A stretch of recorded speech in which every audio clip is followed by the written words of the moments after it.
हरे कृष्णा, राधे राधे। कैसे हैं आप सब लोग? उम्मीद करती हूँ आप सब बहुत अच्छे होंगे। आप सभी का फिर से स्वागत है मेरे एक नए ब्लॉग में।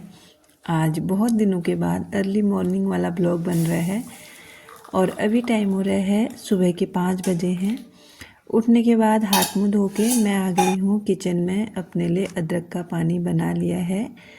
पानी पीने के बाद सबसे पहले मैंने लगा ली है झाड़ू, क्योंकि सुबह सुबह घर में अगर झाड़ू लग जाती है तो काम थोड़े से आसान हो जाते हैं। मेरी कोशिश यही रहती है सुबह उठने के बाद सबसे पहले मैं घर का झाड़ू पोछा कर दूं। बाकी के काम ऐसे होते हैं जो हम चलते फिरते भी कर सकते हैं, लेकिन इस काम के लिए थोड़ा सा ज़्यादा टाइम चाहिए होता है। सर्दियों के टाइम पे सुबह उठना एक बहुत बड़ा टास्क हो जाता है और सुबह उठ के घर के सारे काम करना ये उससे भी बड़ा टास्क हो जाता है, क्योंकि सुबह सुबह ना ठंडी भी बहुत पड़ती है और उठने का मन भी नहीं करता। लेकिन जो हम हाउसवाइफ है ना, जिनकी जिम्मेदारी होती है सारा घर संभालना, हर छोटी बड़ी चीज़ का ध्यान रखना, या यूँ कहें कि सारा घर एक हाउसवाइफ के भरोसे ही चलता है। अगर एक हाउसवाइफ ना सुबह उठने में 10 मिनट 15 मिनट या फिर आधा घंटा लेट हो जाती है तो पूरे घर की व्यवस्था गड़बड़ा जाती है। सुबह सुबह हर कोई अपने काम के लिए निकलता है, किसी को ऑफिस जाना होता है और बच्चों को स्कूल जाना होता है, और हम लोगों को भी कभी कभार ऐसे काम होते हैं जो बाहर से ही करने होते हैं। तो इसी चक्कर में फिर अगर हम लेट उठते हैं तो सारी चीज़ें गड़बड़ हो जाती हैं। तो अभी मेरा झाड़ू हो गया है, टाइम आप देख सकते हैं 5:30 होने वाला है। इसके बाद मैंने लगा दिया है पोछा, और पोछा भी सारे घर में मैं लगा लूँगी। बस यही वाला रूम में दिखाऊंगी, क्योंकि अंदर वाले जो रूम हैं उनमें सभी लोग सोए हैं अभी, इसलिए। तो जब भी मैं पोछा लगाती हूँ ना, सर्दी हो या गर्मी हो, गर्मी में तो खैर फैन चलता ही है, लेकिन सर्दियों में भी मैं फ़ैन चला के ही पोछा लगाती हूँ ताकि जल्दी से सूख जाए। और आजकल मौसम में नमी भी रहती है, इसके चक्कर में फिर सीलन भी हो जाती है। तो आप देख सकते हैं सारे घर का पोछा हो गया है। बाहर अभी अच्छी तरह से उजाला नहीं हुआ है, आसमान में हल्की हल्की लालिमा छा गई है। अपना मैंने नहाना धोना कर लिया है, कान्हा जी को स्नान करा के सुंदर सा श्रृंगार करके बिठा दिया है, और मैंने कर ली है यहाँ पे पूजा।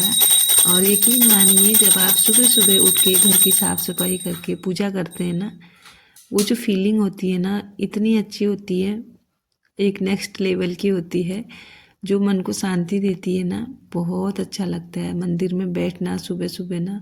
अगर आपको कुछ नहीं भी आते हैं ना, एक बत्ती जला के आप मंदिर में बैठ सकते हैं, तो बहुत सुकून देती है ये चीज़ें। इसके बाद मैंने नाश्ता बना लिया है, हस्बैंड को दूध के लिए भेज दिया है, क्योंकि ये दूध लेके आएंगे, और बच्चे भी रेडी हो गए हैं। अंदर का ना मैंने कुछ रिकॉर्ड नहीं किया, इसलिए नहीं किया क्योंकि लाइट चली गई थी। और आज मैंने बनाए थे पराठे, तो पूरे घर में ना धुआं धुआं सा हो गया है। किचन में अभी भी आप देख सकते हैं हल्का सा धुआं है। तो मैंने चिमनी ऑन कर रखी है, एग्जॉस्ट फैन भी ऑन कर रखा है।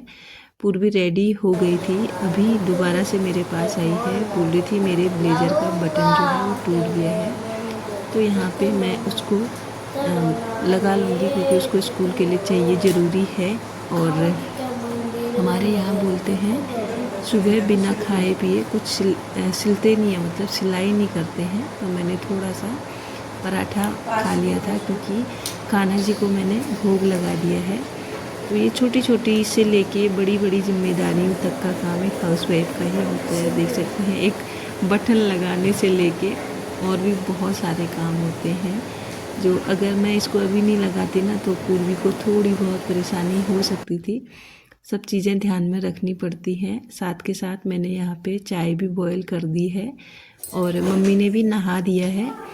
इसके बाद बनाते हैं गर्मा गर्म चाय, और अच्छी सी गुनगुनी सी धूप बाहर आई हुई है, तो धूप में बैठ के थोड़ी देर चाय पीते हैं, थोड़ा बैठते हैं, बातें करते हैं, फिर बच्चों को स्कूल भेजते हैं। अभी 8 बजे का टाइम है, बच्चे रेडी हो गए हैं कब के, और लगभग मेरे आधे घर के काम भी हो गए हैं, नाश्ता भी बन गया है। झाड़ू पोछा तो हो ही गया है, पूजा पाठ भी हो गई है। बस अब कुछ कपड़े धोने हैं, उसके बाद फिर नाश्ता करेंगे। और आज एक ज़रूरी काम और है, मम्मी का एक टेस्ट और होना है, तो मम्मी और मैं जा रहे हैं हॉस्पिटल। तो बच्चे यहाँ पे रेडी होके बैठे हैं, सभी लोगों ने साथ में यहाँ पे चाय पी, सुबह वाली मॉर्निंग की चाय गुनगुनी सी धूप में अगर मिल जाती है ना तो मज़ा ही आ जाता है, सुबह पूरा दिन ही बन जाता है।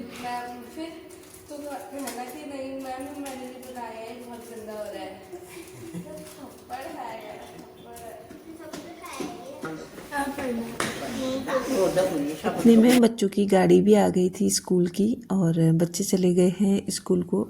गाड़ी का नाम सुनते ही दोनों ऐसे दौड़ दौड़ के जाते हैं ना स्कूल को, क्या ही बताऊँ मैं आप लोगों को।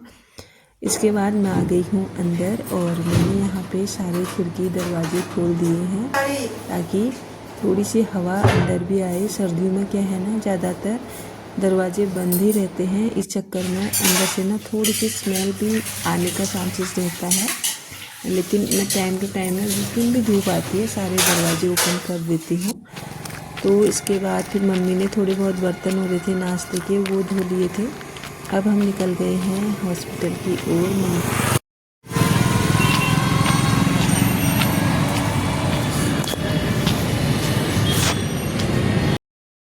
हम लोग घर से 9:30 बजे के आसपास निकल गए थे, और जैसे ही हॉस्पिटल पहुँचे यहाँ इतनी ज़्यादा भीड़ बढ़ गई।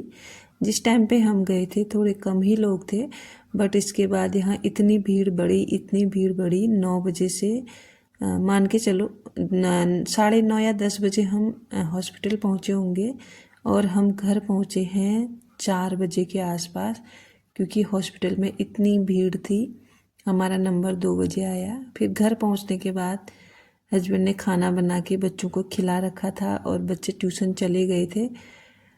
और जैसे ही मैं घर आई, किचन की हालत कुछ ऐसी हो रही थी, पूरा सिंक भरा था बर्तनों से। मैंने फटाफट से ना चेंज करके मम्मी और अपने लिए चाय बनाई, क्योंकि सुबह से हम लोगों ने कुछ खाया पिया नहीं है। तो चाय पीने के बाद फिर हम लोगों ने भी खाना खा लिया था। अब धुल लेते हैं खाना खाए के बर्तन, क्योंकि सिंक भरा हुआ है। यहाँ पे मैंने थोड़ा थोड़ा करके ना सारे बर्तन धो दिए थे, जगह नहीं हो रही थी, थोड़े धो के फिर उनको ऊपर सेट कर रही थी, फिर उसके बाद दोबारा से धो रही थी। इस तरीके से मैंने यहाँ पे थोड़ा बर्तनों के लिए जगह भी बनाई है। और इसके बाद ना फिर किचन भी मुझे क्लीन करनी थी, क्योंकि हस्बैंड ने यहाँ पे मसूर की दाल बनाई थी और उसमें लहसुन प्याज सब डला होगा। इसके चक्कर में किचन भी मुझे क्लीन करनी पड़ी, और अभी टाइम हो गया था, शाम के 5 बज गए थे। तो किचन क्लीन करने के बाद ना फिर मैंने कान्हा जी के लिए दूध बनाया। वैसे मैं दिन में उनके लिए कुछ फ्रूट लेके आई थी, उसका मैंने भोग लगा दिया था।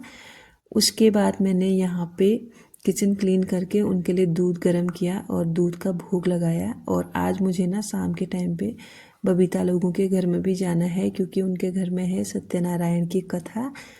तो बार बार वो लोग ना बुलाने आ रहे हैं। अभी अभी बबीता आई थी बुलाने, मैंने कहा थोड़ी देर बाद आती हूँ, थोड़ा काम रह गया है तो काम निपटा के जाऊँगी, क्योंकि फिर संध्या का टाइम हो रहा है।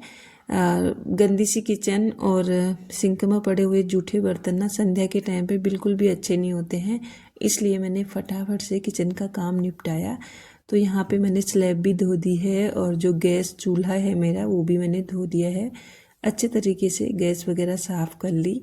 इसके बाद हो गया है कान्हा जी का दूध भी गर्म, तो फटाफट से इनको भोग लगाते हैं और उसके बाद चलते हैं बबीता लोगों के घर में, क्योंकि वहाँ भी जाना बहुत ज़्यादा ज़रूरी है, जाना पड़ता है ना।